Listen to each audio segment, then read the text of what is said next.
हकीम साहब, सफेद दाग की प्रॉब्लम को लेकर आपसे बात करना चाहूंगी। एक तो ये परेशानी हो क्यों जाती है, इसके पीछे के कारण क्या हैं, और क्या इसका ट्रीटमेंट बहुत लंबा होता है कि मरीज भी थक जाता है?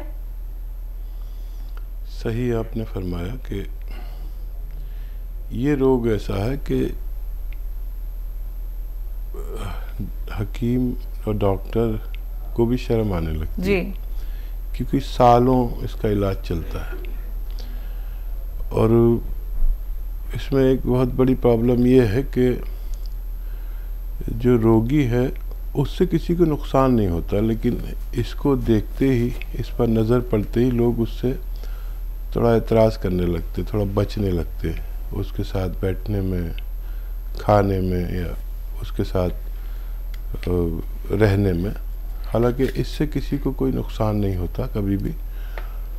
और इस रोग में भी 70% लोग तकरीबन ठीक हो पाते हैं, 30% नहीं भी होते किसी वजह से। तो ये वाकई लंबा ट्रीटमेंट है और इसमें किस्मत वाले अच्छे हो जाते हैं।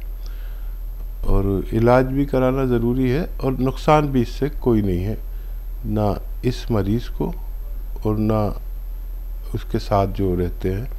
तो उसको ऐसे तुच्छ भावना से हम देखने लगते हैं। तो सबसे ज़्यादा तकलीफ़ मरीज़ को इस बात से होती है कि लोग उससे बचने लगते हैं या तुच्छ भावना से देखने लगते हैं। ये बात गलत है जी। हकीम साहब, इसमें एक चीज़ और कही जाती है कि अगर कोई ठंडा और गर्म एक साथ खा लेता है तब भी ये सफ़ेद दाग की दिक्कत परेशानी आ जाती है। आप इस बात को कितना मानते हैं? हाँ, देखिए, जैसे केमिकल्स हैं, वो कुछ केमिकल्स ऐसे हैं जो एक साथ इस्तेमाल नहीं कर सकते। जी। ऐसे ही कुछ सब्जियां और कुछ खाने भी ऐसे हैं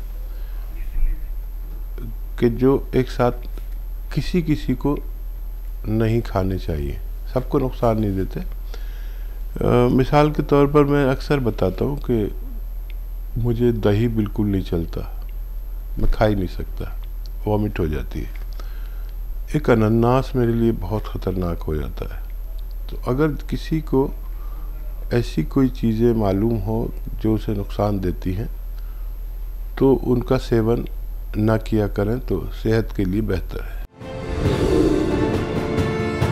ऐसे ही हकीम साहब के तजर्बे का फ़ायदा उठाने के लिए हमारे चैनल हकीम सुलेमान खान को सब्सक्राइब करें और बेल बटन को दबाना ना भूलें, ताकि हकीम साहब के घरेलू नुस्खों से ज़्यादा आप फ़ायदा उठा सकें।